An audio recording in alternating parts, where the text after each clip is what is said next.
Bonjour, bienvenue sur Baudin Prof TV. Alors, dans cette nouvelle vidéo de ma chaîne sur YouTube, vous allez voir les différentes formes d'épargne. Alors, quelles sont ces différentes épargnes? On va déjà faire un petit rappel du budget d'un ménage. Le budget d'un ménage, c'est tout simplement l'ensemble des ressources et des dépenses d'un ménage. On peut le concrétiser sous la forme d'un compte en T.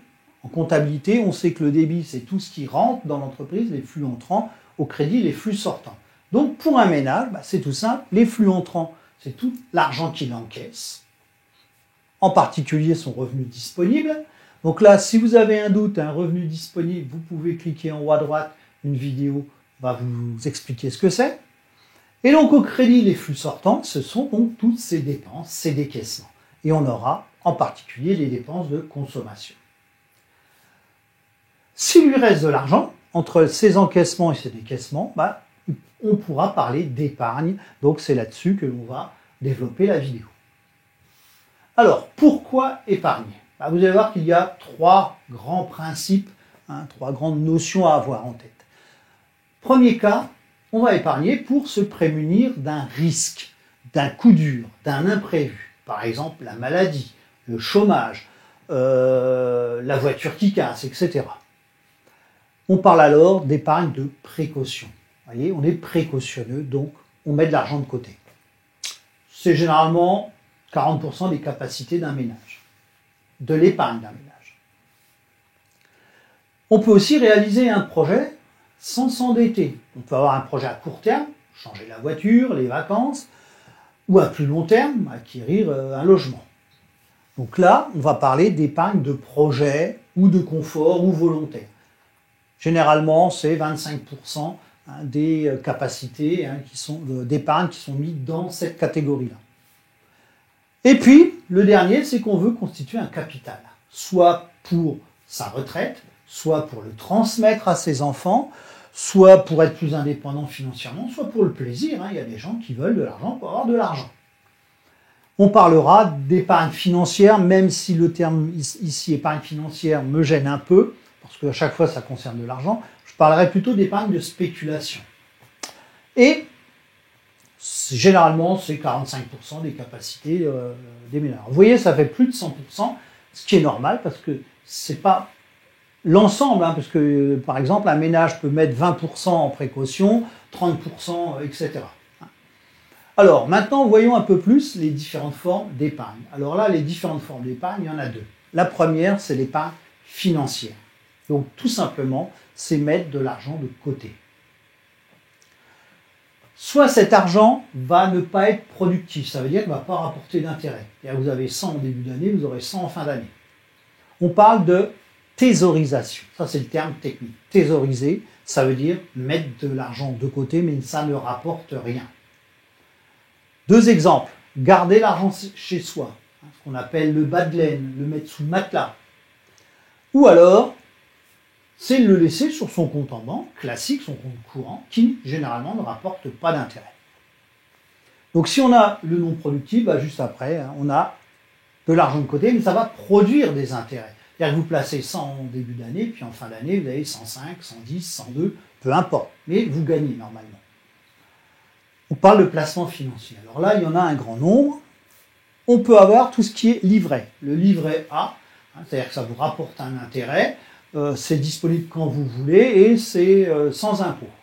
On a le livret jeune qui est le même que le livret A mais réservé aux jeunes qui doivent être de 18 à 25 ans, il me semble.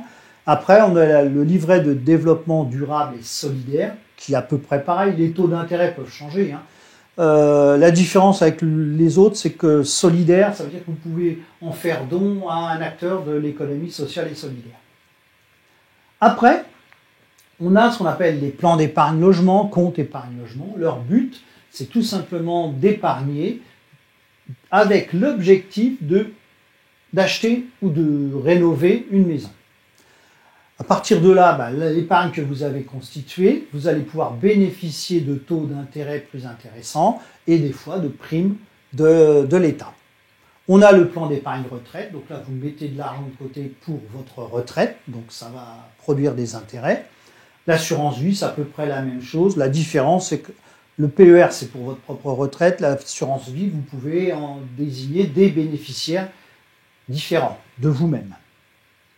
Et puis là, c'est plus le côté spéculation. On va acquérir des titres en bourse, que ce soit des actions, c'est-à-dire des parts d'entreprise, soit des obligations. Par exemple, l'État, quand il emprunte, il émet des obligations. Donc on a vu l'épargne financière, voyons l'épargne non financière. Alors non financière, c'est plus simple, c'est tout simplement, on va investir dans un bien. Alors, ce bien, pour les ménages, ça va tout simplement être leur logement. Donc c'est un investissement immobilier. Si vous êtes entrepreneur individuel, généralement, vous pouvez investir dans votre outil de travail.